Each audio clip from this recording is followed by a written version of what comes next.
ನಮಸ್ತೆ ಗೆಳೆಯರೆ, ನಾನು ನಿಮ್ಮ ಸತೀಶ್ ಕುಮಾರ್. ಇವತ್ತಿನ ಟ್ರಾವೆಲ್ ಲಾಗ್ದಲ್ಲಿ ನಾನು ನಿಮಗೊಂದು ರಹಸ್ಯಮಯವಾದ ಐತಿಹಾಸಿಕ ಮಂದಿರವನ್ನು ತೋರಿಸೋನಿದ್ದೇನೆ. ಈ ತೆರನಾದ ಐತಿಹಾಸಿಕ ಮಂದಿರ ನಿಮಗೆ ಇಡೀ ವಿಶ್ವದಲ್ಲೇ ಎಲ್ಲೂ ಕೂಡ ನೋಡೋಕ್ಕೆ ಸಿಗಲ್ಲ. ಇದು one and only masterpiece ಆಗಿದೆ. ಇದರ ಹೆಸರು ಏನಪ್ಪ ಅಂತಂದರೆ ಶ್ರೀ ಕೋಪೇಶ್ವರ ಮಂದಿರ್ ಖಿದ್ರಾಪುರ್. ಖಿದ್ರಾಪುರದ ಶ್ರೀ ಕೋಪೇಶ್ವರ ಮಂದಿರವು ಭಾರತೀಯ ವಾಸ್ತುಶಿಲ್ಪ ಕಲೆಗೆ ಒಂದು ಅತ್ಯದ್ಭುತ ಉದಾಹರಣೆಯಾಗಿದೆ ಮತ್ತು ಗ್ರೇಟೆಸ್ಟ್ ಆವಿಷ್ಕಾರ ಕೂಡ ಆಗಿದೆ. ಈ ಮಂದಿರದ ಜೊತೆಗೆ ಬಹಳಷ್ಟು ರಹಸ್ಯಮಯ ಸಂಗತಿಗಳು ಕೂಡ ಅಂಟಿಕೊಂಡಿವೆ. ಅವುಗಳ ಬಗ್ಗೆ ನಾನು ಇವತ್ತಿನ ಈ ಲಾಗ್ದಲ್ಲಿ ನಿಮಗೆ ಡೀಟೇಲ್ ಆಗಿ ಹೇಳುವನಿದ್ದೇನೆ. ಸೊ ಈಗಲೇ ಈ ವಿಡಿಯೋಗೆ ಲೈಕ್ ಮಾಡಿ ಮತ್ತು ಇದನ್ನು ಕೊನೆಯ ತನಕ ಮಿಸ್ ಮಾಡದೆ ನೋಡಿ. Let's go.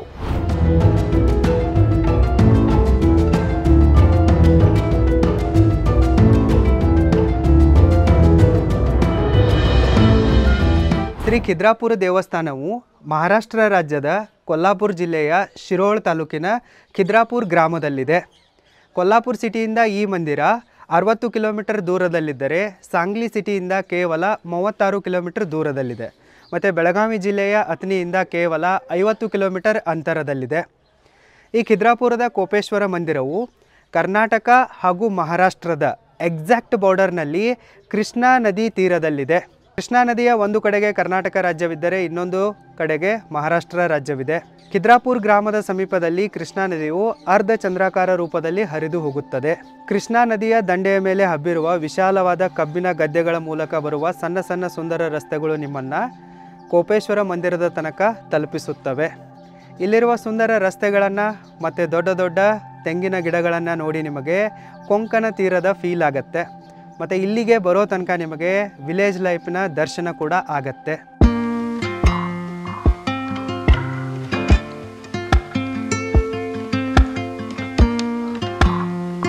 ನಾನೀಗ ಖಿದ್ರಾಪುರದ ಶ್ರೀ ಕೋಪೇಶ್ವರ ಮಂದಿರದಲ್ಲಿಯೇ ಇದ್ದೇನೆ. ಈ ಮಂದಿರಕ್ಕೆ ಒಂದು ಅತಿ ದೊಡ್ಡ ಐತಿಹಾಸಿಕ ಮಹತ್ವ ಕೂಡ ಇದೆ ಮತ್ತು ಅತಿ ದೊಡ್ಡ ಧಾರ್ಮಿಕ ಮಹತ್ವ ಕೂಡ ಇದೆ. ಖಿದ್ರಾಪುರದ ಶ್ರೀ ಕೋಪೇಶ್ವರ ಮಂದಿರ ಇನ್ ಟೋಟಲ್ 6 ಸೆಕ್ಷನ್ಸ್ಗಳಲ್ಲಿ ಡಿವೈಡ್ ಆಗಿದೆ. ನಂಬರ್ 1 ಮಂದಿರದ ಮುಖ್ಯ ಪ್ರವೇಶ ದ್ವಾರ, ನಂಬರ್ 2 ನಗಾರ ಕಕ್ಷೆ, ನಂಬರ್ 3 ಸ್ವರ್ಗ ಮಂಟಪ, ನಂಬರ್ 4 ಸಭಾ ಮಂಟಪ, ನಂಬರ್ 5 ಅಂತರಾಳ ಕಕ್ಷ, ನಂಬರ್ 6 ಆ್ಯಂಡ್ ಲಾಸ್ಟ್ ಗರ್ಭಗೃಹ. ಬನ್ನಿ ಇವುಗಳ ಬಗ್ಗೆ ಒಂದೊಂದಾಗಿ ಡೀಟೇಲ್ ಆಗಿ ತಿಳಿದುಕೊಳ್ಳೋಣ.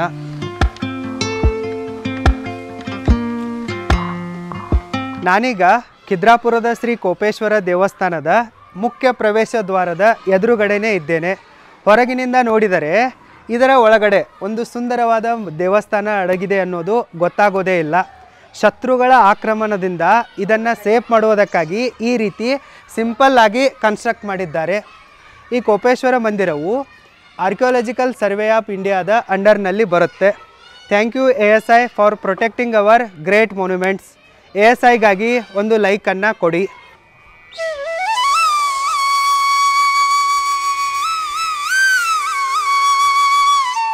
ಈ ದೇವಸ್ಥಾನದ ಮುಖ್ಯ ಪ್ರವೇಶ ದ್ವಾರದಿಂದ ಒಳಗಡೆ ಬರ್ತಾ ಇದ್ದಂತೆ ನಿಮಗೆ ಮೊಟ್ಟ ಮೊದಲಿಗೆ ನಗಾರ ಕಕ್ಷೆ ಹತ್ತತ್ತೆ. ಇದಕ್ಕೆ ನಗಾರ ಕಕ್ಷೆ ಅಂತ ಯಾಕೆ ಕರಿತಾ ಇದ್ರಪ್ಪ ಅಂತಂದರೆ, ನೀವು ಹೆಸರು ಕೇಳಿರ್ಬೋದು, ನಗಾರಿ ಬಾರಿಸ್ತಿದ್ರು ಅಂಥೇಳಿ.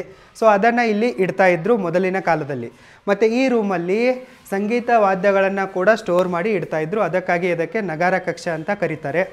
ಖಿದ್ರಾಪುರದ ಶ್ರೀ ಕೋಪೇಶ್ವರ ದೇವಸ್ಥಾನದಲ್ಲಿ ಟೋಟಲ್ ಆಗಿ 12 ಶಿಲಾಶಾಸನಗಳಿವೆ. ಅದರಲ್ಲಿ ಒಂದು ಶಿಲಾಶಾಸನ ಇಲ್ಲಿದೆ. ಅದನ್ನು ನಾನೀಗ ನಿಮಗೆ ತೋರಿಸುವೆ. ಗೆಳೆಯರೆ, ಈ ನಗಾರ ಕೋಣೆಯಲ್ಲಿ ಬಹಳಷ್ಟು ವೀರಕಲ್ಲುಗಳಿವೆ. ವೀರಕಲ್ಲು ಅಂತಂದರೆ ವೀರರ ಕಲ್ಲು. ವೀರಶೂರ ಸೈನಿಕರ ನೆನಪಿಗಾಗಿ ಮತ್ತು ಸಮ್ಮಾನಕ್ಕಾಗಿ ಹಳೆಯ ಮಂದಿರಗಳಲ್ಲಿ ಬಹಳಷ್ಟು ವೀರಕಲ್ಲುಗಳನ್ನು ಸ್ಥಾಪನೆ ಮಾಡ್ತಾಯಿದ್ರು. ಇವುಗಳಿಗೆ ಹೀರೋ ಸ್ಟೋನ್ಸ್ ಅಂತಲೂ ಕೂಡ ಕರೀತಾರೆ. ಇಲ್ಲಿದೆ ನೋಡಿ ಗೆಳೆಯರೆ, ವೀರರ ಕಲ್ಲು. ಮತ್ತು ಇದರ ಮಧ್ಯದಲ್ಲಿಯೇ ಅಕ್ಷರಗಳಿವೆ ಅಂತ ಅನಿಸುತ್ತೆ. ಓದೋಕ್ಕೆ ಬರಲ್ಲ ಇಲ್ಲ, ನನಗನ್ಸುತ್ತೆ ಇದೇ ಒಂದು ಶಿಲಾಶಾಸನ ಆಗಿರಬಹುದು. ಮತ್ತು ಇದರ ಪಕ್ಕದಲ್ಲಿ ಒಂದು ಸುಂದರವಾದ ಮೂರ್ತಿ ಕೂಡ ಇದೆ. ಮತ್ತು ಈ ನಗಾರ ಕಕ್ಷದ ಗೋಡೆಗಳ ಮೇಲೂ ಕೂಡ ಸಣ್ಣ ಸಣ್ಣ ಡಿಸೈನ್ಸ್ಗಳಿವೆ. ಮತ್ತು ಈ ಕಾರ್ನರ್ನಲ್ಲಿ ಕೂಡ ಒಂದು ವೀರಕಲ್ಲು ಇದೆ. ಮತ್ತು ನಗಾರ ಕಕ್ಷದ ಆ ಬದಿಗೂ ಕೂಡ ವೀರಕಲ್ಲುಗಳಿವೆ.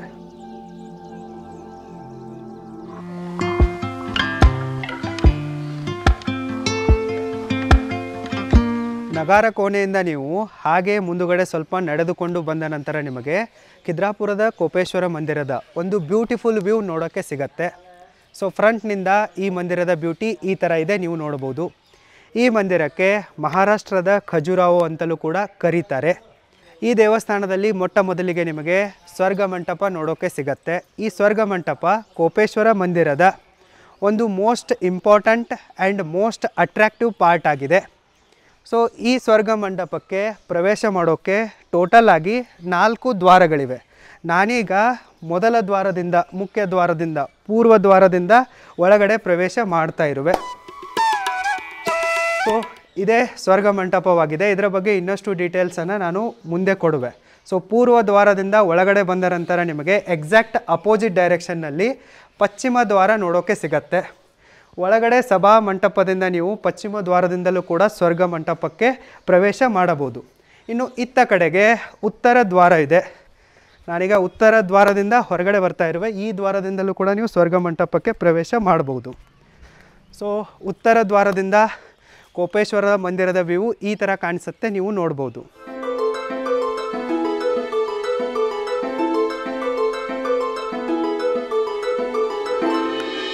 ಉತ್ತರ ದ್ವಾರದ ಎಕ್ಸಾಕ್ಟ್ ಅಪೋಸಿಟ್ ಡೈರೆಕ್ಷನ್ನಲ್ಲಿ ದಕ್ಷಿಣ ದ್ವಾರ ಇದೆ.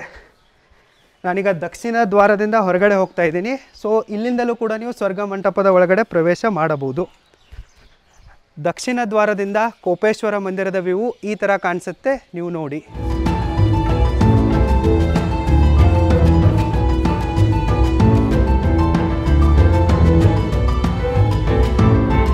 ಗೆಳೆಯರೇ, ನಾನೀಗ ಸ್ವರ್ಗ ಮಂಟಪದ ಎಕ್ಸಾಕ್ಟ್ ಸೆಂಟರ್ನಲ್ಲಿಯೇ ನಿಂತಿರುವೆ.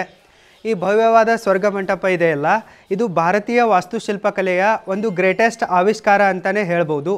ಈ ಥರನಾದ ಒಂದು ಸ್ವರ್ಗ ಮಂಟಪ ನಿಮಗೆ ಇಡೀ ಜಗತ್ತಿನಲ್ಲೇ ಎಲ್ಲೂ ಕೂಡ ನೋಡೋಕ್ಕೆ ಸಿಗಲ್ಲ. ಈ ಭವ್ಯವಾದ ಸ್ವರ್ಗ ಮಂಟಪ ಇದೆಯಲ್ಲ, ಇದು ಟೋಟಲ್ ಆಗಿ 48 ಪಿಲ್ಲರ್ಸ್ಗಳ ಮೇಲೆ ನಿಂತಿದೆ. ಟೋಟಲ್ ಆಗಿ 48 ಪಿಲ್ಲರ್ಸ್ಗಳಿವೆ. ಮತ್ತು ಒಳಗಡೆ ಸರ್ಕ್ಯುಲರ್ ಶೇಪ್ನಲ್ಲಿ 12 ಪಿಲ್ಲರ್ಸ್ಗಳಿವೆ. ಸೊ ಇಲ್ಲಿ ನೀವು ಕೌಂಟ್ ಮಾಡಬಹುದು, ಸುತ್ತಲೂ ಕೂಡ 12 ಪಿಲ್ಲರ್ಸ್ಗಳಿವೆ.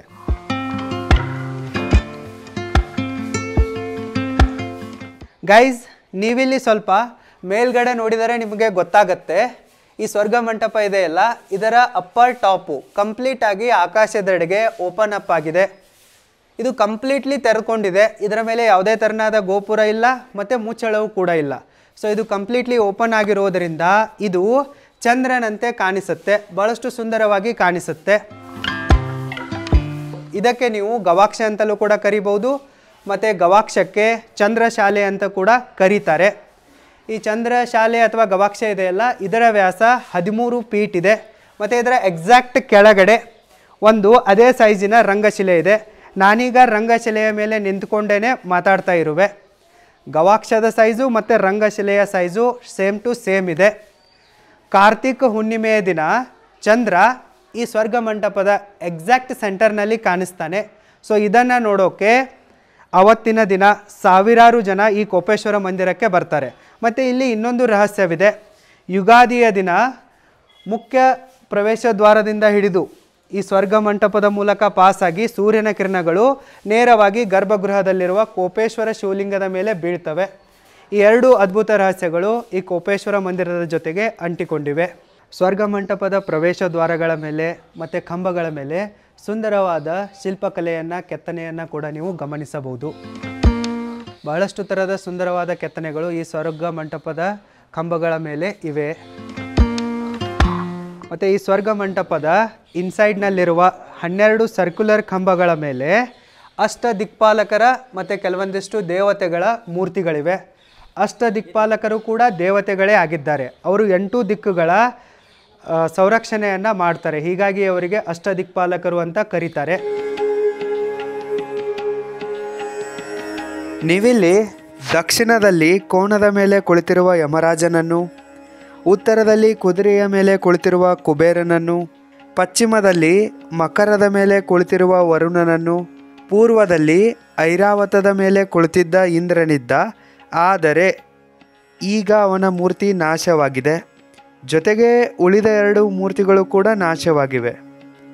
ಆಗ್ನೇಯದಲ್ಲಿ ಟಗರಿನ ಮೇಲೆ ಕುಳಿತಿರುವ ಅಗ್ನಿಯನ್ನು, ನೈಋತ್ಯದಲ್ಲಿ ಮನುಷ್ಯನ ಮೇಲೆ ಕುಳಿತಿರುವ ನಿರುತಿಯನ್ನು, ವಾಯುವ್ಯದಲ್ಲಿ ಜಿಂಕೆಯ ಮೇಲೆ ಕುಳಿತಿರುವ ವಾಯುವನನ್ನು, ಈಶಾನ್ಯದಲ್ಲಿ ನಂದಿಯ ಮೇಲೆ ಕುಳಿತಿರುವ ಶಿವನನ್ನು, ನವಿಲಿನ ಮೇಲೆ ಕುಳಿತಿರುವ ಕಾರ್ತಿಕೇಯನನ್ನು ಅಂದರೆ ಕಾರ್ತಿಕ ಸ್ವಾಮಿಯನ್ನು, ಮಾನವರೂಪಿ ಗರುಡನ ಮೇಲೆ ಕುಳಿತಿರುವ ವಿಷ್ಣುವನ್ನು ನೀವಿಲ್ಲಿ ನೋಡಬಹುದು. ಈ ಎಲ್ಲ ದೇವರುಗಳು ತಮ್ಮ ಹೆಂಡತಿಯರೊಂದಿಗೆ ತಮ್ಮ ವಾಹನಗಳ ಮೇಲೆ ಕುಳಿತಿದ್ದಾರೆ, ಡಬಲ್ ಸೀಟ್ ರೈಡಿಂಗ್ ಮಾಡುತ್ತಿದ್ದಾರೆ. ಸಪೋಸ್ ಯಾರಾದರೂ ಆರ್ಟಿಸ್ಟು ಈ ರಂಗಶಿಲೆಯ ಮೇಲೆ ನಿಂತ್ಕೊಂಡ್ಬಿಟ್ಟು ತಮ್ಮ ಕಲೆಯನ್ನು ಪ್ರದರ್ಶನ ಮಾಡೋಕ್ಕೆ ಶುರು ಮಾಡಿದರೆ ಅದು ಯಾವ ರೀತಿ ಫೀಲ್ ಆಗತ್ತಪ್ಪ ಅಂತಂದರೆ, ಅವರ ಕಲೆಯನ್ನು ಸ್ವರ್ಗದಲ್ಲಿ ಕುಳಿತ್ಕೊಂಡ್ಬಿಟ್ಟು ದೇವಿ ದೇವತೆಗಳು ನೋಡ್ತಾ ಇದ್ದಾರೆ ಅನ್ನೋ ಥರ ಫೀಲ್ ಆಗತ್ತೆ. ಸೊ ಹೀಗಾಗಿಯೇ ನಾನು ನಿಮಗೆ ಪ್ರಾರಂಭದಲ್ಲಿ ಹೇಳಿದ್ದೆ, ಈ ಥರನಾದ ಮಂದಿರ ನಮಗೆ ಇಡೀ ವಿಶ್ವದಲ್ಲೇ ಎಲ್ಲೂ ಕೂಡ ನೋಡೋಕ್ಕೆ ಸಿಗಲ್ಲ ಅಂಥೇಳಿ. ಇದು one and only masterpiece ಆಗಿದೆ. ಮಹಾರಾಷ್ಟ್ರದ ಸಿನ್ನರ್ನಲ್ಲಿರುವ ಗೋಂಡೇಶ್ವರ ದೇವಸ್ಥಾನದಲ್ಲಿ ಇದೇ ಥರನಾದ ಒಂದು ಸ್ವರ್ಗ ಮಂಟಪವನ್ನು ಮಾಡುವ ಪ್ರಯತ್ನ ಮಾಡಿದ್ದಾರೆ, ಆದರೆ ಅದು ಸಕ್ಸಸ್ಫುಲ್ ಆಗಿಲ್ಲ. ಸೊ ಇದು ಒನ್ ಆ್ಯಂಡ್ ಓನ್ಲಿ ಆಗಿದೆ ಮತ್ತು ಗ್ರೇಟೆಸ್ಟ್ ಆಗಿದೆ. ನೀವು ಇನ್ನೊಂದು ಸರ್ತಿ ಈ ಸ್ವರ್ಗ ಮಂಟಪದ ಒಂದು ಬ್ಯೂಟಿಫುಲ್ ವ್ಯೂವನ್ನು ನೋಡಿ ನಾನು ನಿಮ್ಮನ್ನು ನೆಕ್ಸ್ಟ್ ಒಳಗಡೆ ಕರ್ಕೊಂಡು ಹೋಗ್ತೀನಿ.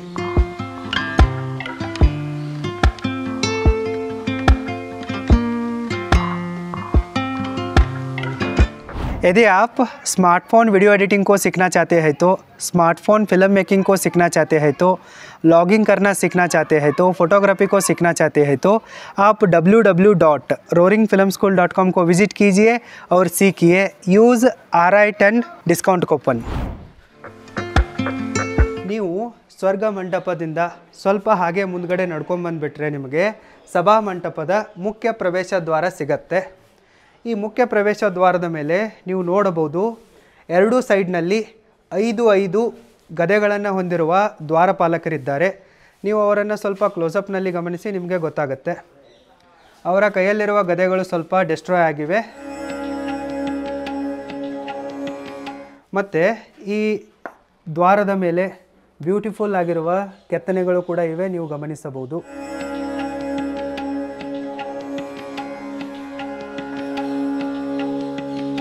ಮತ್ತು ಮಧ್ಯದಲ್ಲಿ ಲಲಾಟದ ಮೇಲೆ ನೀವು ಶಕ್ತಿ ದೇವಿಯನ್ನು ಗಮನಿಸಬಹುದು.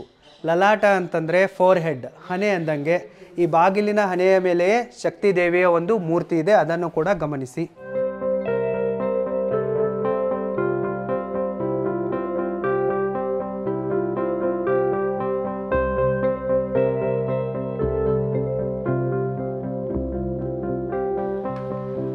ಸ್ವರ್ಗ ಮಂಟಪದಿಂದ ಸ್ವಲ್ಪ ಮುಂದೆ ಬಂದುಬಿಟ್ಟು ನೀವು ಸಭಾಮಂಟಪದ ಒಳಗೆ ಪ್ರವೇಶಿಸುತ್ತಿದ್ದಂತೆ ನಿಮಗೆ ಸ್ಟ್ರೇಟ್ ಮುಂದುಗಡೆ ಅಂತರಾಳ ಕಕ್ಷೆ ಹಾಗೂ ಗರ್ಭಗೃಹ ನೋಡೋಕ್ಕೆ ಸಿಗತ್ತೆ.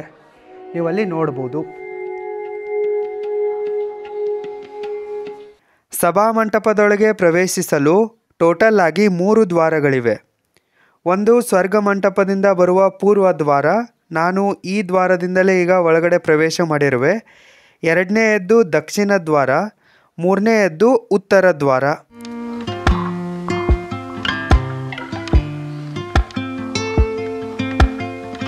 ಉತ್ತರ ದ್ವಾರದ ಎರಡೂ ಬದಿಗಳಲ್ಲಿ 5 ದ್ವಾರಪಾಲಕರಿದ್ದಾರೆ ಮತ್ತು ಅವರ ಕೈಯಲ್ಲಿ ಪೂಜಾ ಸಾಮಗ್ರಿಗಳಿವೆ. ಆನೆ ಕಾಲಿನ ಕೆಳಗೆ ತುಳಿಸಿ ಸಾಯಿಸುವ ಶಿಕ್ಷೆಯ ಒಂದು ದೃಷ್ಟಾಂತವೂ ಕೂಡ ಈ ಉತ್ತರ ದಿಕ್ಕಿನ ದ್ವಾರದ ಕೆಳಗಡೆ ನೀವು ಗಮನಿಸಬಹುದು.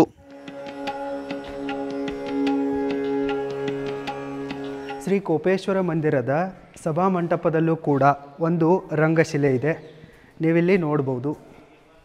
ಸೊ ಇಲ್ಲೂ ಕೂಡ ಕಲೆಯ ಪ್ರದರ್ಶನ ಆಗ್ತಾಯಿತ್ತು ಅಂತ ಅನಿಸುತ್ತೆ. ಈ ಸಭಾಮಂಟಪದ ಒಳಗೋಡೆಗಳ ಮೇಲೆ ಮತ್ತು ಕಂಬಗಳ ಮೇಲೆ ಬಹಳಷ್ಟು ಸುಂದರವಾದ ಕೆತ್ತನೆಗಳಿವೆ. ಅವುಗಳನ್ನು ನಾನೀಗ ನಿಮಗೆ ತೋರಿಸುವೆ, ನೋಡಿ. ಇದು ಸಪ್ತಮಾತೃಕಾ ದೇವಿಯ ಮೂರ್ತಿಯಾಗಿದೆ. ಚಾಲುಕ್ಯರು ವಿಷ್ಣು ಹಾಗೂ ಶಿವನ ಜೊತೆಗೆ ಸಪ್ತಮಾತೃಕಾ ದೇವಿಯನ್ನು ಕೂಡ ಪೂಜಿಸುತ್ತಿದ್ದರು. ಸಪ್ತಮಾತೃಕಾ ದೇವಿ ಚಾಲುಕ್ಯರ ಕುಲದೇವಿಯಾಗಿದ್ದಾಳೆ.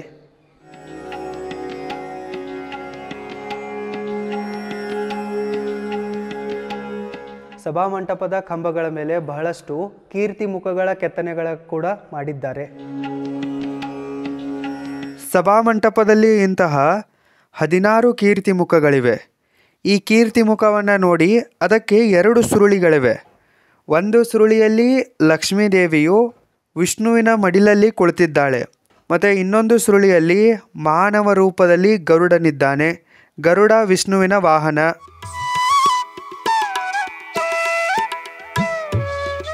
ಇಲ್ಲಿರುವ ಒಂದು ಕಂಬದ ಮೇಲೆ ಪಂಚತಂತ್ರ ಕಥೆಗಳ ಒಂದು ಸುಂದರವಾದ ಚಿತ್ರಣವೂ ಕೂಡ ಇದೆ. ಸೊ ಇದು ಪಾಪ್ಯುಲರ್ ಆಗಿರುವ ಕಥೆಯಾಗಿದೆ. ಸೊ ಇದನ್ನು ಐಡೆಂಟಿಫೈ ಮಾಡಿ ಮತ್ತು ಕಮೆಂಟ್ ಮಾಡಿ.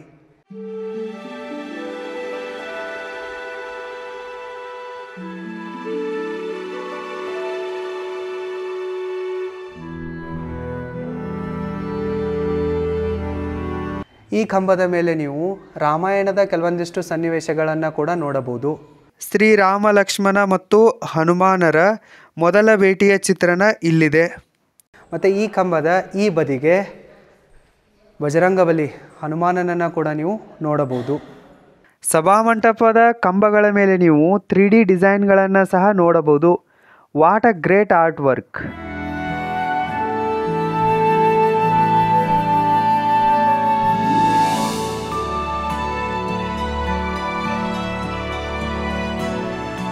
ಇದೇ ತರಹ ಈ ಸಭಾಮಂಟಪದ ಕಂಬಗಳ ಮೇಲೆ ಬಹಳಷ್ಟು ತೆರನಾದ ಸುಂದರವಾದ ಕೆತ್ತನೆಗಳಿವೆ. ನೀವು ಈ ಸಭಾಮಂಟಪದಿಂದ ಸ್ವಲ್ಪ ಮುಂದ್ಗಡೆ ಹಾಗೆ ನಡೆದುಕೊಂಡು ಬಂದುಬಿಟ್ರೆ ನಿಮಗೆ ಅಂತರಾಳ ಕಕ್ಷ ಸಿಗತ್ತೆ. ಮತ್ತು ಈ ಅಂತರಾಳ ಕಕ್ಷದ ಆರಂಭದಲ್ಲೇ ನಿಮಗೆ ವೈಕುಂಠದ ದ್ವಾರಪಾಲಕರಾದ ಜಯ ಮತ್ತು ವಿಜಯ ನೋಡೋಕ್ಕೆ ಸಿಗ್ತಾರೆ. ಸ್ಯಾಡ್ಲಿ ಒಂದು ದ್ವಾರಪಾಲಕ ಜಯ ನಷ್ಟವಾಗಿದ್ದಾನೆ. ಇನ್ನೊಬ್ಬ ದ್ವಾರಪಾಲಕನನ್ನು ನೀವು ಈ ಬದಿಯಲ್ಲಿ ನೋಡಬಹುದು. ಈತ ಶೈವ ದ್ವಾರಪಾಲಕನಾಗಿದ್ದಾನೆ. ಅವನು ತನ್ನ ಕೈಯಲ್ಲಿ ಹಾವನ್ನು ಹಿಡಿದಿದ್ದಾನೆ. ಇದನ್ನು ನೋಡಿದರೆ ಅದು ನಿಜವಾದ ಹಾವಿನಂತೆಯೇ ಕಾಣುತ್ತದೆ. ಇದನ್ನು ಬೆಸಾಲ್ಟ್ ರಾಕ್ದಿಂದ ನಿರ್ಮಿಸಿದ್ದಾರೆ. ಬೆಸಾಲ್ಟ್ ರಾಕ್ ಜ್ವಾಲಾಮುಖಿಯಿಂದ ರೂಪುಗೊಂಡ ಗಟ್ಟಿಯಾದ ಶಿಲೆಯಾಗಿದೆ. ಈ ದ್ವಾರಪಾಲಕನನ್ನು ಸಹ ಇಂಟರ್ಲಾಕ್ ಸಿಸ್ಟಮ್ದಿಂದ ಇಲ್ಲಿ ನಿಲ್ಲಿಸಲಾಗಿದೆ.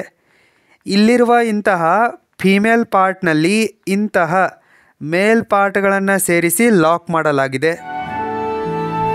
ಇದು ತಾಯಿ ಅನ್ನಪೂರ್ಣೇಶ್ವರಿಯ ವಿಗ್ರಹವಾಗಿದೆ. ಅವಳ ಕೈಯಲ್ಲಿ ಸೌಟನ್ನು ನೀವು ಗಮನಿಸಬಹುದು.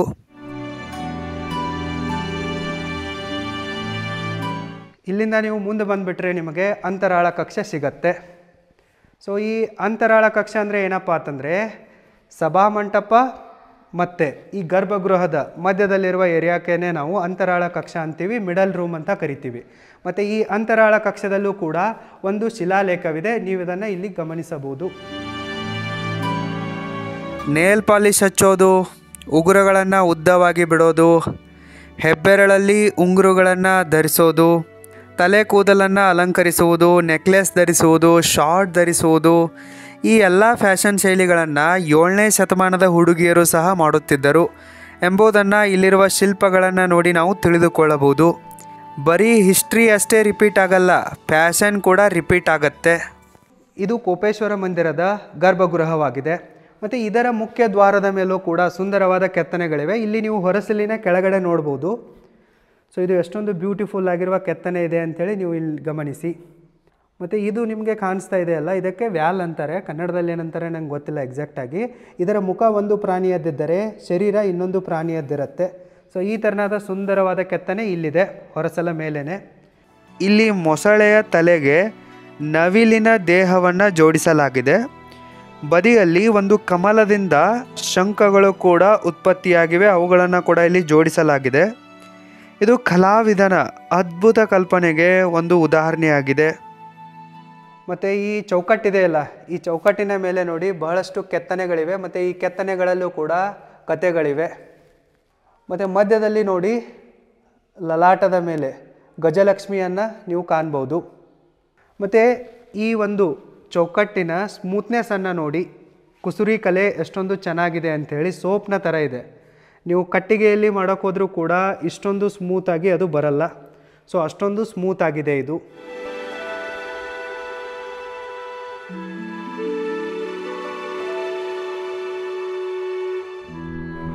ಗೆಳೆಯರೇ, ಇದೇ ಕೋಪೇಶ್ವರ ಮಂದಿರದ ಗರ್ಭಗೃಹವಾಗಿದೆ. ಈ ಮಂದಿರದ ಗರ್ಭಗೃಹದಲ್ಲಿ ಟೋಟಲ್ ಆಗಿ 2 ಶಿವಲಿಂಗಗಳಿವೆ. ಮೊದಲೇ ಶಿವಲಿಂಗ ಕೋಪೇಶ್ವರ ಶಿವಲಿಂಗ, ಎರಡನೇದು Dopeshwar Shivalinga. Kopeshwar Shivalinga is dedicated to lord Shiva. And Dopeshwar Shivalinga is dedicated to lord Vishnu. ಈ ಮಂದಿರದ ನಿರ್ಮಾಣದ ಹಿಂದೆ ಒಂದು ಮೈಥಾಲಜಿಕಲ್ ಸ್ಟೋರಿಯ ಕನೆಕ್ಷನ್ ಕೂಡ ಇದೆ. ಸತಿ ಅಂದರೆ ಪಾರ್ವತಿ ದೇವಿ ತನ್ನ ತಂದೆಯಾದ ದಕ್ಷ ಪ್ರಜಾಪತಿ ಹಾಗೂ ಪರಿವಾರದ ವಿರುದ್ಧವಾಗಿ ಶಿವನೊಂದಿಗೆ ಮದುವೆಯನ್ನು ಮಾಡಿಕೊಳ್ತಾಳೆ. ಈ ಮದುವೆ ಯಾರಿಗೂ ಕೂಡ ಇಷ್ಟ ಇರಲ್ಲ. ಸೊ ಹೀಗಾಗಿ ಮುಂದೆ ದಕ್ಷ ಪ್ರಜಾಪತಿ ಒಂದು ಮಹಾಯಜ್ಞವನ್ನು ಮಾಡ್ತಾ ಇರ್ತಾನೆ. ಆವಾಗ ಆತ ಎಲ್ಲ ದೇವತೆಗಳಿಗೂ ಕೂಡ ಇನ್ವಿಟೇಷನನ್ನು ಕೊಡ್ತಾನೆ. ಆದರೆ ಬೇಕಂತಲೇ ಪಾರ್ವತಿ ದೇವಿಗೆ ಅಂದರೆ ಸತಿಗೆ ಹಾಗೂ ಶಿವನಿಗೆ ಇನ್ವಿಟೇಷನನ್ನು ಕೊಡಲ್ಲ. ಸೊ ಇನ್ವಿಟೇಷನ್ ಇಲ್ಲದೇ ಇದ್ದರೂ ಕೂಡ ಸತಿ ಆ ಯಜ್ಞಕ್ಕೆ ಹೋಗ್ತಾಳೆ. ಅಲ್ಲಿ ಅವಳಿಗೆ ಮತ್ತು ಶಿವನಿಗೆ ಘೋರ ಅಪಮಾನವಾಗುತ್ತೆ. ಇದನ್ನು ಸಹಿಸಲಾಗದೆ ಸತಿ ಆ ಯಜ್ಞಕುಂಡದಲ್ಲಿ ಧುಮುಕ್ಬಿಟ್ಟು ತನ್ನ ಪ್ರಾಣವನ್ನು ತ್ಯಾಗ ಮಾಡ್ತಾಳೆ. ಸೊ ಇದರಿಂದ ಶಿವ ಕೋಪಿತಗೊಳ್ತಾನೆ ಮತ್ತು ರುದ್ರ ತಾಂಡವವನ್ನು ಮಾಡಿ ಆ ಯಜ್ಞವನ್ನು ಸರ್ವನಾಶ ಮಾಡ್ತಾನೆ. ಸೊ ಶಿವನನ್ನು ಶಾಂತ ಮಾಡುವುದಕ್ಕಾಗಿ ಅಲ್ಲಿ ವಿಷ್ಣು ಬರ್ತಾರೆ. ಸೊ ಇದೇ ಒಂದು ಪೌರಾಣಿಕ ಕಥೆಯಿಂದ ಇನ್ಸ್ಪೈರ್ ಆಗಿ ಈ ಕೋಪೇಶ್ವರ ಮಂದಿರದ ನಿರ್ಮಾಣ ಮಾಡಲಾಗಿದೆ ಅನ್ನೋದು ಒಂದು ನಂಬಿಕೆ ಇದೆ. ಭಕ್ತರ ನಂಬಿಕೆ ಕೂಡ ಇದೇ ಆಗಿದೆ. ಕೋಪೇಶ್ವರ ಅಂದರೆ ಆ್ಯಂಗ್ರಿ ಶಿವ ಎಂದಂಗೆ ಅರ್ಥ. ಸೊ ನಾವೀಗ ಈ ಮಂದಿರವನ್ನು ಯಾರು ನಿರ್ಮಿಸಿದರು, ಯಾವಾಗ ನಿರ್ಮಿಸಿದರು ಅನ್ನೋದರ ಬಗ್ಗೆ ಸ್ವಲ್ಪ ಡೀಟೇಲ್ ಆಗಿ ತಿಳಿದುಕೊಳ್ಳೋಣ. ಮತ್ತು ಈ ಮಂದಿರದ ಇನ್ನೊಂದು ವಿಶೇಷತೆ ಏನಪ್ಪ ಅಂತಂದರೆ ಈ ಮಂದಿರದಲ್ಲಿ ನಂದಿ ಇಲ್ಲ. ಸಭಾಮಂಟಪದಲ್ಲಿ ಕೂಡ ನಂದಿ ಇಲ್ಲ ಮತ್ತು ಮುಖಮಂಟಪದ ನಿರ್ಮಾಣ ಕೂಡ ಆಗಿಲ್ಲ. ಯಾಕಪ್ಪ ಅಂತಂದರೆ ಈ ಮಂದಿರದ ನಿರ್ಮಾಣ ಅಪೂರ್ಣವಾಗಿದೆ. ಯಾಕಂತ ನಾನು ನಿಮಗೆ ಮುಂದೆ ಹೇಳುವೆ. ಖಿದ್ರಾಪುರದ ಶ್ರೀ ಕೋಪೇಶ್ವರ ಮಂದಿರದಲ್ಲಿ ನೀವು ನೋಡಿದಂತೆ ಗರ್ಭಗೃಹದಲ್ಲಿ ವಿಷ್ಣು ಹಾಗೂ ಶಿವ ಎರಡೂ ಮೂರ್ತಿಗಳು ಅಂದರೆ ಶಿವಲಿಂಗಗಳು ಒಂದೇ ಗರ್ಭಗೃಹದಲ್ಲಿವೆ. ಸೊ ಇದು ಈ ರೀತಿ ವಿಶೇಷತೆ ಇರುವ ಒಂದೇ ಒಂದು ದೇವಸ್ಥಾನವಾಗಿದೆ. ಈ ಕೋಪೇಶ್ವರ ಮಂದಿರದ ನಿರ್ಮಾಣ 7ನೇ ಶತಮಾನದಲ್ಲಿ ಬಾದಾಮಿ ಚಾಲುಕ್ಯರ ಪ್ರಬಲ ಹಾಗೂ ಪ್ರಸಿದ್ಧ ಸಾಮ್ರಾಟನಾದ 2ನೇ ಪುಲಕೇಶಿಯಿಂದ ಆಗಿದೆ. ಬಾದಾಮಿ ಚಾಲುಕ್ಯರ ಸಾಮ್ರಾಜ್ಯ ಪೂರ್ವ ಸಾಗರದಿಂದ ಹಿಡಿದು ಪಶ್ಚಿಮ ಸಾಗರದ ತನಕ, ದಕ್ಷಿಣದಲ್ಲಿ ಕಾವೇರಿ ನದಿಯಿಂದ ಹಿಡಿದು ಉತ್ತರದಲ್ಲಿ ನರ್ಮದಾ ನದಿಯ ತನಕ ಹಬ್ಬಿತ್ತು. ಹೀಗಾಗಿ 2ನೇ ಪುಲಕೇಶಿಗೆ ದಕ್ಷಿಣಾಧಿಪತಿ ಅಂತಲೂ ಕೂಡ ಕರೀತಾ ಇದ್ದರು. ಆದರೆ ಪಲ್ಲವರ ನರಸಿಂಹವರ್ಮ ಹಾಗೂ ಪುಲಕೇಶಿಯ ಮಧ್ಯೆ ನಡೆದ ಒಂದು ಕಾಳಗದಲ್ಲಿ ಯುದ್ಧದಲ್ಲಿ ಪುಲಕೇಶಿಯ ನಿಧನವಾಗುತ್ತೆ. ಹೀಗಾಗಿ ಈ ಕೋಪೇಶ್ವರ ಮಂದಿರದ ನಿರ್ಮಾಣ ಅಪೂರ್ಣವಾಗಿಯೇ ಉಳಿಯುತ್ತೆ. ಬಾದಾಮಿಯ ಚಾಲುಕ್ಯರ ನಂತರ ಈ ಕೋಪೇಶ್ವರ ಮಂದಿರವು ರಾಷ್ಟ್ರಕೂಟ, ಕಲ್ಯಾಣಿ ಚಾಲುಕ್ಯ, ಶಿಲಾಹಾರ ಹಾಗೂ ಯಾದವ ರಾಜರುಗಳಿಂದ ಟೈಮ್ ಟು ಟೈಮ್ ರಿನೋವೇಟ್ ಆಗ್ತಾ ಬಂದಿದೆ. ನಾನೀಗ ಕೋಪೇಶ್ವರ ಮಂದಿರದ ದಕ್ಷಿಣ ದ್ವಾರದಿಂದ ಹೊರಗಡೆ ಬಂದಿರುವೆ. ಒಳಗಡೆ ಸಭಾಮಂಟಪವಿದೆ. ಇದನ್ನು ನಾನು ನಿಮಗೆ ಡೀಟೇಲ್ ಆಗಿ ತೋರಿಸಿರುವೆ. ಈಗ ನಾನು ದಕ್ಷಿಣ ದ್ವಾರದ ಮುಂದೆ ಇರುವೆ. ಸೊ ಈ ದಕ್ಷಿಣ ದ್ವಾರದ ಎರಡೂ ಬದಿಗಳಲ್ಲೂ ಕೂಡ ದ್ವಾರಪಾಲಕರಿದ್ದಾರೆ. ಟೋಟಲ್ ಆಗಿ 10 ದ್ವಾರಪಾಲಕರಿದ್ದಾರೆ. ಒಂದು ಸೈಡ್ 5 ದ್ವಾರಪಾಲಕರು, ಮತ್ತೊಂದು ಸೈಡ್ 5 ದ್ವಾರಪಾಲಕರಿದ್ದಾರೆ. ಈ ದ್ವಾರಪಾಲಕರನ್ನು ನೀವೊಂದು ಸ್ವಲ್ಪ ಸೂಕ್ಷ್ಮವಾಗಿ ಗಮನಿಸಿದರೆ ನಿಮಗೆ ಗೊತ್ತಾಗುತ್ತೆ. ಈ 10 ದ್ವಾರಪಾಲಕರಲ್ಲಿ 7 ಜನ ಸ್ತ್ರೀ ದ್ವಾರಪಾಲಕರಿದ್ದಾರೆ. ಇನ್ನು ಮಿಕ್ಕ 3 ಜನ ದ್ವಾರಪಾಲಕರು ಪುರುಷರಾಗಿದ್ದಾರೆ. ಮತ್ತು ಈ ದ್ವಾರದ ಗೋಡೆಯ ಮೇಲೂ ಕೂಡ ನೀವು ನೋಡ್ಬೋದು ಸುಂದರವಾದ ಕೆತ್ತನೆಗಳಿವೆ. ಇದರಲ್ಲಿ ಕೆಲವೊಂದಿಷ್ಟು ಯುದ್ಧದ ಸನ್ನಿವೇಶಗಳು ಕೂಡ ಇವೆ. ಮಧ್ಯದಲ್ಲಿ ಲಲಾಟದಲ್ಲಿ ನೋಡಿ, ಅಲ್ಲಿ ನಿಮಗೆ ಗಣೇಶನ ಮೂರ್ತಿ ಕಾಣಿಸುತ್ತೆ. ಮಿಕ್ಕ ದ್ವಾರಗಳಿಗೆ ಕಂಪೇರ್ ಮಾಡಿದರೆ ಈ ದ್ವಾರ ಸ್ವಲ್ಪ ಭವ್ಯವಾಗಿದೆ.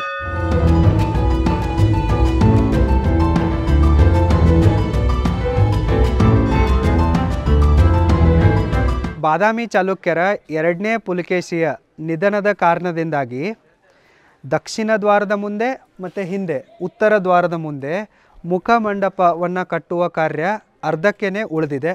ಈ ದಕ್ಷಿಣ ದ್ವಾರದ ಬದಿಯಲ್ಲಿಯೇ ಒಂದು ಶಿಲಾಶಾಸನವಿದೆ. ನೀವು ಇದನ್ನು ಇಲ್ಲಿ ಗಮನಿಸಬಹುದು.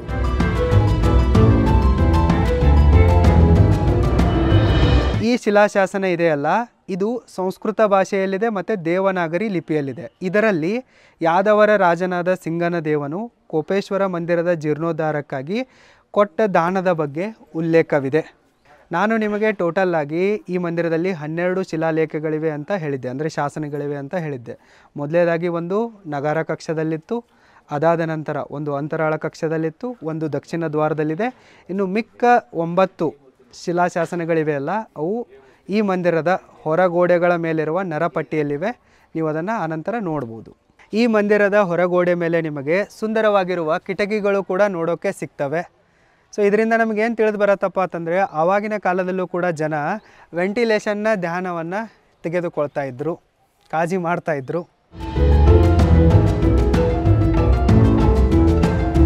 ದಕ್ಷಿಣ ದ್ವಾರದ ದಿಕ್ಕಿನಿಂದ ಕೋಪೇಶ್ವರದ ಮಂದಿರದ ವ್ಯೂ ಈ ಥರ ಕಾಣಿಸುತ್ತೆ, ನೀವು ನೋಡಿ.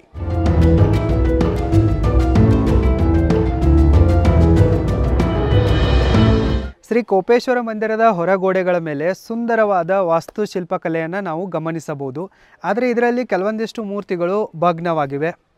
ಖಿದ್ರಾಪುರದ ಮೊದಲ ಹೆಸರು ಕೊಪ್ಪಂ ಅಥವಾ ಕೊಪ್ಪದೆಂದಾಗಿತ್ತು.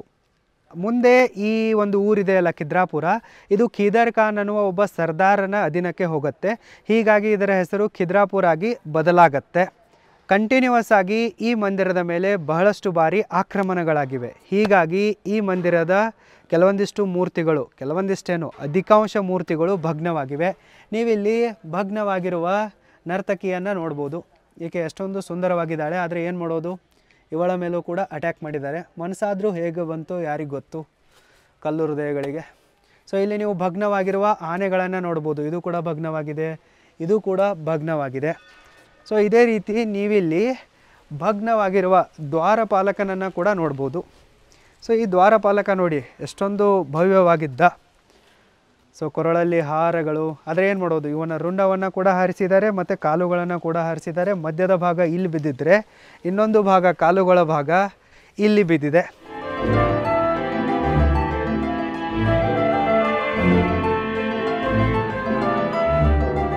ಇದೇ ರೀತಿ ಈ ಖಿದ್ರಾಪುರದ ಕೋಪೇಶ್ವರ ಮಂದಿರದಲ್ಲಿ ಬಹಳಷ್ಟು ಮೂರ್ತಿಗಳು ಭಗ್ನವಾಗಿವೆ. ಈ ಮಂದಿರವನ್ನು ನಿರ್ಮಿಸುವಾಗ ಕಲ್ಲುಗಳನ್ನು ಜೋಡಿಸುವುದಕ್ಕಾಗಿ ಬಳಸಲಾಗಿರುವ ಒಂದು ಉಕ್ಕಿನ ರಾಡನ್ನು, ಅಂದರೆ ಸ್ಟೀಲನ್ನು ನೀವಿಲ್ಲಿ ಗಮನಿಸಬಹುದು. ಸೊ ಈ ಥರ ಇದನ್ನು ಲಾಕ್ ಮಾಡುವುದಕ್ಕಾಗಿ ಇದನ್ನು ಬಳಸ್ತಾ ಇದ್ರು. ಇದು ಕೂಡ ಒಂದು ಇಂಟ್ರೆಸ್ಟಿಂಗ್ ವಿಷಯನೇ ಆಗಿದೆ. ಶ್ರೀ ಕೋಪೇಶ್ವರ ಮಂದಿರದ ಹೊರಗೋಡೆಯ ಮೇಲೆ ಅದ್ಭುತವಾದ ಶಿಲ್ಪಕಲೆ ಇದೆ. ಇದನ್ನು ನಾವು ಅರ್ಥ ಮಾಡಿಕೊಳ್ಳುವುದಕ್ಕಾಗಿ 2 ಸೆಕ್ಷನ್ಸ್ಗಳಲ್ಲಿ ಡಿವೈಡ್ ಮಾಡ್ತೀವಿ. ನಂಬರ್ 1 ಗಜಪಟ್ಟಿ, ನಂಬರ್ 2 ನರಪಟ್ಟಿ. ಸೊ ಕೆಳಗಡೆ ನಿಮಗೆ ಕಾಣಿಸ್ತಾ ಇದೆಯಲ್ಲ, ಇದಕ್ಕೆ ನಾವು ಗಜಪಟ್ಟಿ ಅಂತ ಕರಿತೀವಿ. ಇದಕ್ಕೆ ಯಾಕೆ ಗಜಪಟ್ಟಿ ಅಂತ ಕರಿತೀವಪ್ಪ ಅಂತಂದರೆ, ಇಲ್ಲಿ 92 ಆನೆಗಳಿವೆ. ಅವುಗಳ ಮೇಲೆ ದೇವಿ ದೇವತೆಗಳು ವಿರಾಜಮಾನರಾಗಿದ್ದಾರೆ. ಈ ಕೋಪೇಶ್ವರ ಮಂದಿರ ಇದೆಯಲ್ಲ, ಟೋಟಲ್ ಆಗಿ 92 ಆನೆಗಳ ಮೇಲೇ ನಿಂತಿದೆ ಅಂತ ಹೇಳ್ಬೋದು. ನೀವಿಲ್ಲಿ ನೋಡಿ, ಕೆಳಗಡೆ ಆನೆಗಳಿವೆ, ಆನೆಗಳ ಮೇಲೆ ದೇವತೆಗಳಿದ್ದಾರೆ. ಮತ್ತು ಈ ಆನೆಗಳ ಮಧ್ಯದಲ್ಲಿ ನರ್ತಕಿಯರ ಚಿತ್ರಣಗಳು ಕೂಡ ಇವೆ. ನರ್ತಕಿಯರು ಡ್ಯಾನ್ಸ್ ಮಾಡ್ತಾ ಇದ್ದಾರೆ. ಇನ್ನೂ ಕೆಲವೊಂದಿಷ್ಟು ನರ್ತಕಿಯರು ಹಾಗೆ ಸುಮ್ಮನೆ ನಿಂತಿದ್ದಾರೆ. ಇನ್ನೂ ಕೆಲವೊಂದಿಷ್ಟು ನರ್ತಕಿಯರು ವಾದ್ಯಗಳನ್ನು ನುಡಿಸುತ್ತಿದ್ದಾರೆ. ಇಲ್ಲಿ ನೀವು ಗಮನಿಸಬಹುದು, ಈಕೆ ವಾದ್ಯಗಳನ್ನು ನುಡಿಸುತ್ತಿದ್ದಾಳೆ. ಸೊ ಈ ರೀತಿಯಾಗಿ ಗಜಪಟ್ಟಿಯಲ್ಲಿ ಆನೆಗಳ ಮೇಲೆ ಕುಳಿತಿರುವ ದೇವಿ ದೇವತೆಗಳ ಚಿತ್ರಣಗಳಿವೆ. ಇನ್ನು ಇದರ ಮೇಲೆ ನರಪಟ್ಟಿ ಇದೆ. ನರಪಟ್ಟಿಯಲ್ಲಿ ಸುಂದರವಾದ ಸ್ತ್ರೀ ಹಾಗೂ ಪುರುಷರ ಚಿತ್ರಗಳಿವೆ. ಸೊ ನೀವು ಅವರನ್ನು ಸ್ವಲ್ಪ ಸೂಕ್ಷ್ಮವಾಗಿ ಗಮನಿಸಿದರೆ ಗೊತ್ತಾಗತ್ತೆ. ಸೊ ಅಲ್ಲಿಯೂ ಕೂಡ ಕೆಲವೊಂದಿಷ್ಟು ನರ್ತಕಿಯರಿದ್ದಾರೆ, ಅವರು ಕೂಡ ಡ್ಯಾನ್ಸ್ ಮಾಡ್ತಾ ಇದ್ದಾರೆ, ಹಾಡು ಹೇಳ್ತಾ ಇದ್ದಾರೆ. ಮತ್ತು ಇಲ್ಲಿ ಕೆಲವೊಂದಿಷ್ಟು ಪುರುಷ ನರ್ತಕರು ಕೂಡ ಇದ್ದಾರೆ. ಮತ್ತು ಕೆಲವೊಂದಿಷ್ಟು ಸ್ತ್ರೀಯರು ವಾದ್ಯಗಳನ್ನು ನುಡಿಸುತ್ತಿದ್ದಾರೆ. ಸೊ ಈ ರೀತಿಯಾದ ಸುಂದರವಾದ ಚಿತ್ರಣಗಳಿವೆ. ಮತ್ತು ಇವುಗಳ ಮಧ್ಯದಲ್ಲಿ ಕೆಲವೊಂದಿಷ್ಟು ದೇವಿ ದೇವತೆಗಳ ಚಿತ್ರಗಳು ಕೂಡ ಇವೆ. ಸೊ ಕೆಳಗಿನ ಪಟ್ಟಿ ಗಜಪಟ್ಟಿಯಾಗಿದೆ, ಮೇಲಿನ ಪಟ್ಟಿ ನರಪಟ್ಟಿಯಾಗಿದೆ. ಕೋಪೇಶ್ವರ ಮಂದಿರದ ಈ ಗೋಡೆಯ ಮೇಲೆ ನೀವು ನರ್ತಕಿಯರ ಡ್ಯಾನ್ಸ್ ಸ್ಟೆಪ್ಸ್ಗಳನ್ನು, ಹುಡುಗಿಯರ ಮೂಡ್ಸ್ಗಳನ್ನು, ಯುವತಿಯರ ನಗ್ನ ಚಿತ್ರಗಳನ್ನು ಮತ್ತು ಧ್ಯಾನಾಸಕ್ತವಾಗಿರುವ ಕೆಲವೊಂದಿಷ್ಟು ಸಾಧುಗಳ ಚಿತ್ರಣವನ್ನು, ಶ್ರಾವಕರ ಚಿತ್ರಗಳನ್ನು ಗಮನಿಸಬಹುದು.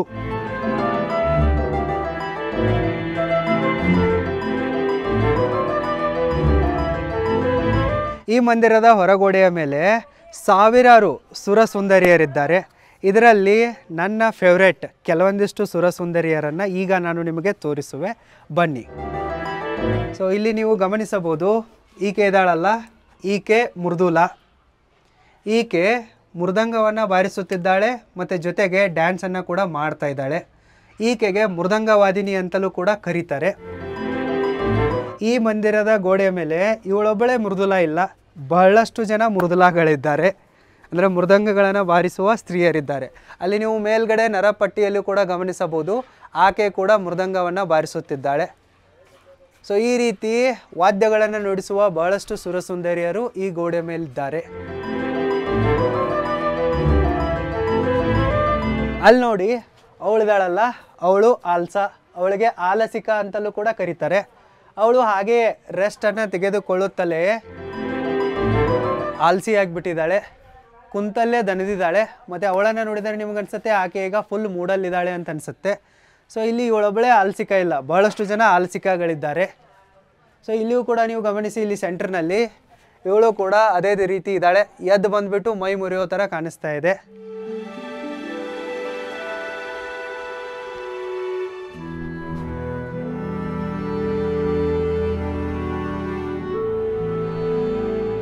ಇವಳನ್ನು ನೋಡಿ, ಇವಳು ಸರ್ಪನಿಕ. ಇವಳೊಬ್ಬಳು ವಿಷಕನ್ಯೆಯಾಗಿದ್ದಾಳೆ. ಇವಳು ತನ್ನ ಮೈ ಮೇಲೆ, ದೇಹದ ಮೇಲೆ ಮತ್ತು ತಲೆ ಮೇಲೂ ಕೂಡ ವಿಷಕಾರಿಯಾದ ಹಾವುಗಳನ್ನು ಹಿಡಿದಿಟ್ಟುಕೊಂಡಿದ್ದಾಳೆ ಮತ್ತು ಈ ಥರ ಪೋಸ್ ಕೊಡ್ತಾ ಇದ್ದಾಳೆ. ಸೊ ಇವಳನ್ನು ನೋಡಿ ನಿಮಗೆ ಒಂದು ಲೈಫ್ ಲೆಸನ್ ಕಲಿಯೋಕ್ಕೆ ಸಿಗತ್ತೆ. ಹುಡುಗಿಯರಿಂದ ಏಕೆ ದೂರ ಇರಬೇಕು ಅನ್ನೋದು ಗೊತ್ತಾಗತ್ತೆ. ಬುದ್ಧಿವಂತರಿಗೆ ಸನ್ನೆಯೇ ಸಾಕಾಗತ್ತೆ ಸುಧಾರಿಸೋಕ್ಕೆ. ಸೊ ಇವಳನ್ನು ನೋಡಿ ಇದನ್ನು ಕಲಿಬೋದು.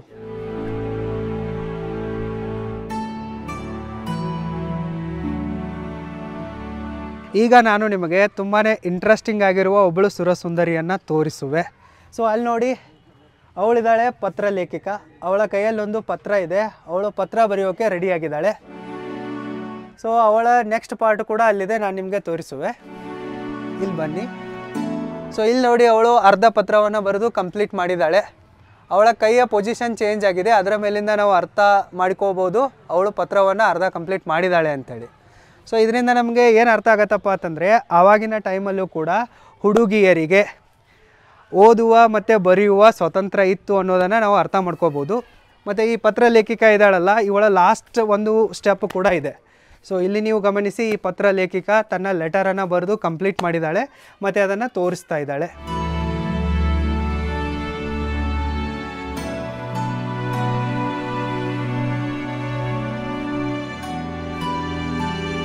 ಅಲ್ಲಿದ್ದಾಳೆ ನೋಡಿ, ಅವಳ ಹೆಸರು ಪುತ್ರವಲ್ಲಭ. ಸೊ ಅವಳ ಕಂಕುಳಲ್ಲಿ ಒಂದು ಮಗುವಿದೆ. ಸೊ ಈ ಸುರಸುಂದರಿ ಮಗುವನ್ನೇ ಇಟ್ಕೊಂಡು ಡ್ಯಾನ್ಸ್ ಮಾಡ್ತಾ ಇದ್ದಾಳೆ. ಅದಕ್ಕಾಗಿ ಅವಳಿಗೆ ಪುತ್ರವಲ್ಲಭ ಅಂತ ಕರೀತಾರೆ. 7ನೇ ಶತಮಾನದಲ್ಲಿ ಕೂಡ ಹುಡುಗಿಯರು ಶಾರ್ಟ್ಸ್ಗಳನ್ನು ಧರಿಸುತ್ತಿದ್ದರು. ನಿಮಗೆ ನಂಬಿಕೆ ಇಲ್ಲದಿದ್ದರೆ ಇಲ್ಲಿ ನೋಡಿ, ನಾನೇನು ಸುಳ್ಳು ಹೇಳ್ತಾ ಇಲ್ಲ, ಅವಳನ್ನು ನೋಡಿ ಗೊತ್ತಾಗುತ್ತೆ. ಆ ಸಮಯದಲ್ಲಿ ಕೂಡ ಹುಡುಗಿಯರು ಪ್ಲ್ಯಾಟ್ಫಾರ್ಮ್ ಹೀಲ್ಸ್ಗಳನ್ನು ಧರಿಸುತ್ತಿದ್ದರು.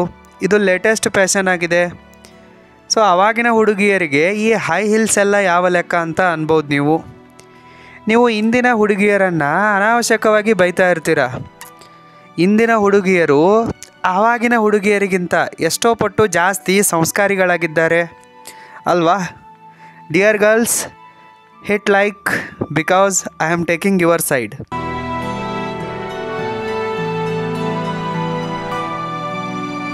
ಸಪೋಸ್ ಒಬ್ಬಳು ಹುಡುಗಿ ಹೆದರಿದರೆ ಅವಳ ಎಕ್ಸ್ಪ್ರೆಷನ್ಸ್ ಯಾವ ರೀತಿ ಇರ್ತವೆ ಎಂಬುದನ್ನು ನೀವು ಈ ಶಿಲ್ಪದಲ್ಲಿ ನೋಡಬಹುದು. ಅವಳ ತಲೆಗೂದಲನ್ನು ನೋಡಿ, ಆಕೆ ಬಿಚ್ಚಿದ್ದಾಳೆ. ಓಪನ್ ಅಪ್ ಆಗಿವೆ ತಲೆ ಕೂದಲುಗಳು. ಮತ್ತು ಅವಳ ಸೀರೆಯು ಸೊಂಟದಿಂದ ಸ್ವಲ್ಪ ಕೆಳಗೆ ಜಾರುತ್ತಿದೆ. ಕಣ್ಣಿನ ಹುಬ್ಬುಗಳನ್ನು ನೋಡಿ ಹೇಗೆ ಅವು ಬಿಲ್ಲಿನಂತೆ ಮೆಲಕ್ಕೆತ್ತಿವೆ ಅಂಥೇಳಿ. ಅವಳ ಎದೆ ಬಡಿತ ಹೆಚ್ಚಾಗಿರೋದ್ರಿಂದ ಅವಳ ಎದೆ ಭಾಗ ಸ್ವಲ್ಪ ಡಿಸ್ಟರ್ಬ್ ಆದಂತೆಯೂ ಕೂಡ ಕಾಣುತ್ತೆ. ಸೊ ಎಷ್ಟೊಂದು ರಿಯಲಿಸ್ಟಿಕ್ ಆಗಿರುವ ಶಿಲ್ಪವನ್ನು ಇಲ್ಲಿ ಕೆತ್ತಿದ್ದಾರೆ. ಇದೇ ರೀತಿ ಈ ಕೋಪೇಶ್ವರ ಮಂದಿರದ ಹೊರಗೋಡೆಯ ಮೇಲೆ ಸಾವಿರಾರು ಸುರಸುಂದರಿಯರಿದ್ದಾರೆ. ಮತ್ತು ಈ ಸುರಸುಂದರಿಯರು ರಿಪೀಟ್ ಆಗಿ ಕಾಣಿಸ್ತಾರೆ. ಅಲ್ಲಿ ನೋಡಿ, ನಾನು ಆರಂಭದಲ್ಲೇ ನಿಮಗೆ ಆಲ್ಸಾಳನ್ನು ತೋರಿಸಿದ್ದೆ, ಆಲಸಿಕಾಳನ್ನು. ಇಲ್ಲೊಬ್ಬಳು ಆಲ್ಸಿಕ ಇದ್ದಾಳೆ. ನಿಮ್ಮ ಮನೆಯಲ್ಲೂ ಕೂಡ ಒಬ್ಬಳು ಆಲ್ಸಿಕ ಇರಬಹುದು, ಯಾರಿಗೊತ್ತು. ನೋಡಿ, ಈ ಸುರಸುಂದರಿಯರನ್ನು ಮತ್ತು ಈ ಗೋಡೆಯ ಮೇಲೆ ಇರುವ ಕೆತ್ತನೆಗಳನ್ನು ನೋಡಿದರೆ ಏನು ಅನಿಸುತ್ತಪ್ಪ ಅಂತಂದರೆ, ಯಾರೋ ಒಬ್ಬರು ಈ ಕಲ್ಲುಗಳ ಮೇಲೆ ಸುಂದರವಾದ ಪ್ರೇಮ ಕವಿತೆಯನ್ನು ಬರೆದ್ಬಿಟ್ಟು ಹೋಗಿದ್ದಾರೆ ಅಂತ ಅನಿಸುತ್ತೆ. ಸೊ ನಾವು ಕೂಡ ಮುಂದೆ ಮತ್ತೇನಿದೆ ಅಂತ ಹೇಳಿ ನೋಡೋಣ ಬನ್ನಿ.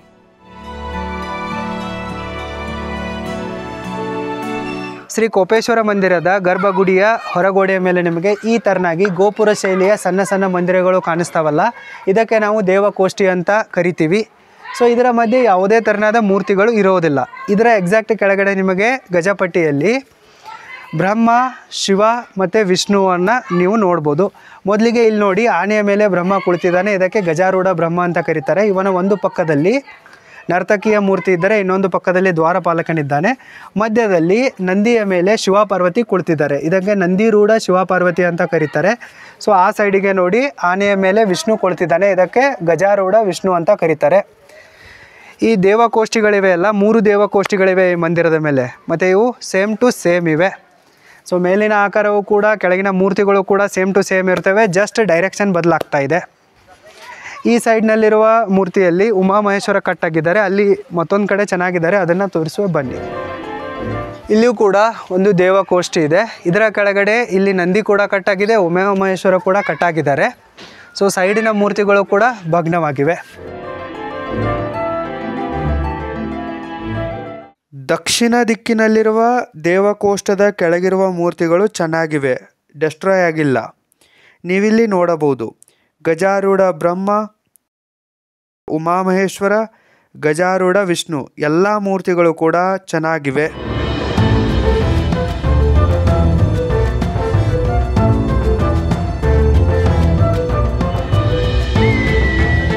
ಈ ಮಂದಿರದ ಗಜಪಟ್ಟಿ ಮತ್ತು ನರಪಟ್ಟಿಯಲ್ಲಿ ಬಹಳಷ್ಟು ದೇವಿ ದೇವತೆಯರ ವಿಗ್ರಹಗಳಿವೆ.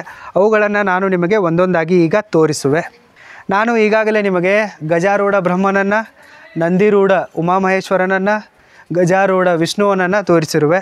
ಇವೇ ಮೂರ್ತಿಗಳು ರಿಪೀಟ್ ಆಗಿ ಮತ್ತೆ ನಿಮಗೆ ಕಾಣಿಸ್ತವೆ. ಇಲ್ಲಿ ನೋಡಿ, ಮತ್ತೆ ಆನೆ ಮೇಲೆ ಕುಳಿತಿರುವ ವಿಷ್ಣು ಇದ್ದಾನೆ. ಇಲ್ಲಿ ಬಹಳಷ್ಟು ದೇವಿ ದೇವತೆಯರಿದ್ದಾರೆ. ಅವರನ್ನು ಐಡೆಂಟಿಫೈ ಮಾಡೋಕ್ಕೆ ಸ್ವಲ್ಪ ಕಷ್ಟ ಆಗತ್ತೆ.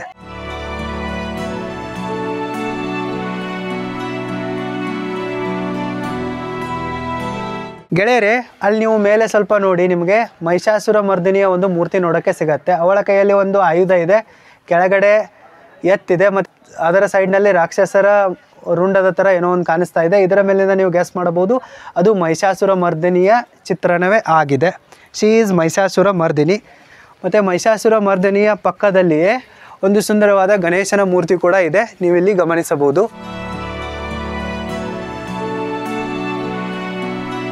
ಈ ಗೋಡೆಯ ಮೇಲೆ ನೋಡಿ, ನಿಮಗೆ ಕಾಲಭೈರವನ ಮೂರ್ತಿ ನೋಡೋಕ್ಕೆ ಸಿಗತ್ತೆ.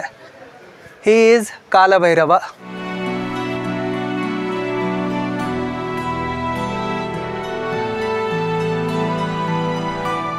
ಈ ಗೋಡೆಯ ಮೇಲ್ಗಡೆ ನೋಡಿ, ಅಲ್ಲಿ ನಿಮಗೆ ಸರಸ್ವತಿಯ ಮೂರ್ತಿ ನೋಡೋಕ್ಕೆ ಸಿಗತ್ತೆ.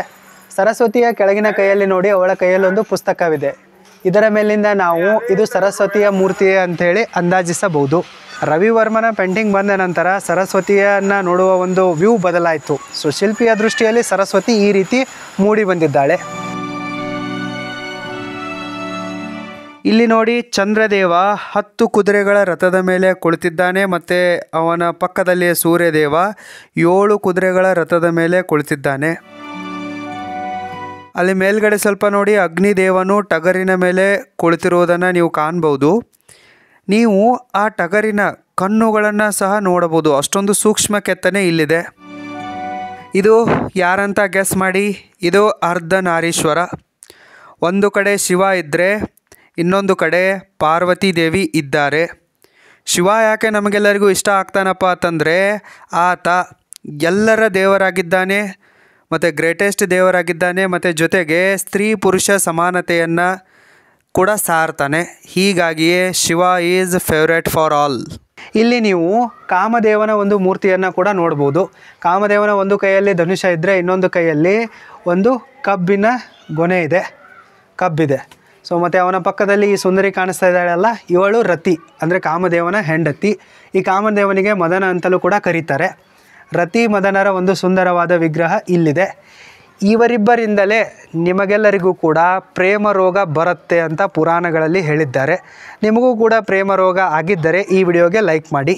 ಇಲ್ಲಿ ನೀವು ರಾಮಾಯಣ ಮತ್ತು ಮಹಾಭಾರತದ ಕೆಲವು ದೃಶ್ಯಗಳ ಚಿತ್ರಣವನ್ನು ಸಹ ನೋಡಬಹುದು. ಇದು ಹನುಮಂತ ಮತ್ತು ಶ್ರೀರಾಮ. ಇಲ್ಲಿ ಶ್ರೀರಾಮನು ಸೀತೆಯನ್ನು ಹುಡುಕಲು ಹೊರಟ ಹನುಮಂತನಿಗೆ ತನ್ನ ಉಂಗುರವನ್ನು ನೀಡುತ್ತಿದ್ದಾನೆ. ಇದು ಸೀತೆ ಮತ್ತು ಹನುಮನ ಮೊದಲ ಭೇಟಿಯಾಗಿದೆ. ಇಲ್ಲಿ ಹನುಮಂತನು ರಾಮನ ಉಂಗುರವನ್ನು ಸೀತೆಗೆ ತೋರಿಸುತ್ತಿದ್ದಾನೆ. ಇವರು ಭೀಮ ಮತ್ತು ದ್ರೌಪದಿ. ಇಲ್ಲಿ ದ್ರೌಪದಿ ಭೀಮನಿಗೆ, ನೀನು ಆ ದುಶ್ಯಾಸನನನ್ನು ಕೊಂದು ಅವನ ರಕ್ತವನ್ನು ತರುವವರೆಗೆ ನಾನು ನನ್ನ ತಲೆ ಕೂದಲನ್ನು ಕಟ್ಟುವುದಿಲ್ಲ ಎಂದು ಹೇಳುತ್ತಿದ್ದಾಳೆ. ದ್ರೌಪದಿಯ ಪ್ರತಿಜ್ಞೆ ಈ ಒಂದು ಚಿತ್ರಣ ಇಲ್ಲಿದೆ. ಇಲ್ಲಿ ನೀವು ಅರೇಬಿಯನ್ ಮತ್ತು ಈಜಿಪ್ಟ್ನ ಪ್ರವಾಸಿಗರನ್ನು ಸಹ ನೋಡಬಹುದು. ಇಲ್ಲಿ ನೋಡಿ ಮಂಗೋಲಿಯರು ಕೂಡ ಇದ್ದಾರೆ. ಅವರು ವ್ಯಾಪಾರ ಮಾಡಲು ಮತ್ತು ಭಾರತದ ಸೌಂದರ್ಯವನ್ನು ನೋಡಲು ಭಾರತಕ್ಕೆ ಬಂದಿದ್ದಾರೆ. ಹೀಗಿರುವಾಗ ನೀವು ಮನೆಯಲ್ಲಿ ಕುಳಿತು ಏನು ಗುಡ್ಡೆ ಹಾಕ್ತಾ ಇದ್ದೀರಾ? ನೀವು ಕೂಡ ಬಂದು ನೋಡಿ ಸ್ವಲ್ಪ. ಒಂದು ವೇಳೆ ನೀವು ಅಥಣಿಯಿಂದ ಖಿದ್ರಾಪುರದ ಮಂದಿರಕ್ಕೆ ಇಲ್ಲವೇ ಬೇರೆ ಯಾವುದಾದ್ರೂ ಟೂರಿಸ್ಟ್ ಪ್ಲೇಸ್ಗೆ ಹೋಗೋರಿದ್ದರೆ ನಿಮಗೆ 4 ವೀಲರ್ಸ್ಗಳು ರೆಂಟ್ ಮೇಲೆ ಬೇಕಿದ್ದರೆ ನೀವು ಶಿವಭವಾನಿ ಟೂರ್ಸ್ ಆ್ಯಂಡ್ ಟ್ರಾವೆಲ್ಸ್ ಅವರನ್ನು ಕಾಂಟ್ಯಾಕ್ಟ್ ಮಾಡಬಹುದು. ಮತ್ತು ನೀವು ಪಕ್ಕದಲ್ಲಿ ಈ ಸೈಡ್ನಲ್ಲಿ ಒಂದು ಕುಂಡವನ್ನು ಕೂಡ ನೋಡ್ಬೋದು. ಇದಕ್ಕೆ ತಾರಕ ಕುಂಡ ಅಂತ ಕರೀತಾರೆ. ಯಾಕೆ ಈ ರೀತಿ ಕರೀತಾರಪ್ಪ ಅಂತಂದರೆ ಇದು ನೋಡೋಕೆ ನಕ್ಷತ್ರ ಆಕಾರದಲ್ಲಿದೆ. ಗರ್ಭಗೃಹದಿಂದ ನೀರು ಇಲ್ಲಿ ಮೊಸಳೆಯ ಮುಖದಿಂದ ಹೊರಗಡೆ ಬರುತ್ತೆ ಮತ್ತು ಈ ಕುಂಡದಲ್ಲಿ ಸ್ಟೋರ್ ಆಗುತ್ತೆ. ಇದು ಮೂರ್ತಿಯ ಮುಖ ಸ್ವಲ್ಪ ಡ್ಯಾಮೇಜ್ ಆಗಿದೆ. ಗೆಳೆಯರೆ, ಇದೇ ರೀತಿ ಈ ಕೋಪೇಶ್ವರ ಮಂದಿರದ ಜೊತೆಗೆ ಬಹಳಷ್ಟು ರಹಸ್ಯಗಳು ಅಂಟಿಕೊಂಡಿವೆ.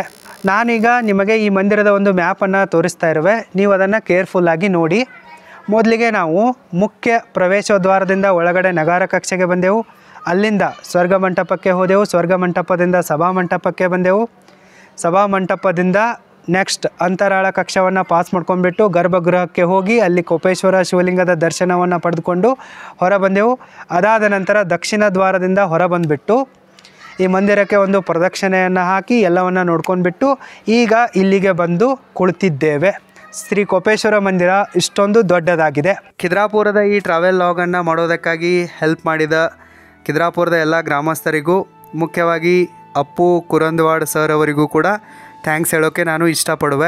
ಇವರಿಗೆ ಈ ಮಂದಿರದ ಬಗ್ಗೆ ಎಲ್ಲ ಮಾಹಿತಿ ಕೂಡ ಇದೆ ಮತ್ತು ಇವರು ಇಲ್ಲಿ ಲೋಕಲ್ ಟ್ರಾವೆಲ್ ಗೈಡ್ ಆಗಿ ಕೂಡ ಕೆಲಸ ಮಾಡ್ತಾ ಇದ್ದಾರೆ. ಇವರಿಗೆ ಕನ್ನಡ, ಮರಾಠಿ, ಹಿಂದಿ ಸೇರಿದಂತೆ ಎಲ್ಲ ಭಾಷೆಗಳು ಕೂಡ ಬರ್ತವೆ. ಸೊ ನೀವು ಇಲ್ಲಿಗೆ ಬಂದಾಗ ನಿಮಗೆ ಮಂದಿರದ ಮಾಹಿತಿ ಬೇಕಾಗಿದ್ದರೆ ಇವರನ್ನು ಕಾಂಟ್ಯಾಕ್ಟ್ ಮಾಡಬಹುದು.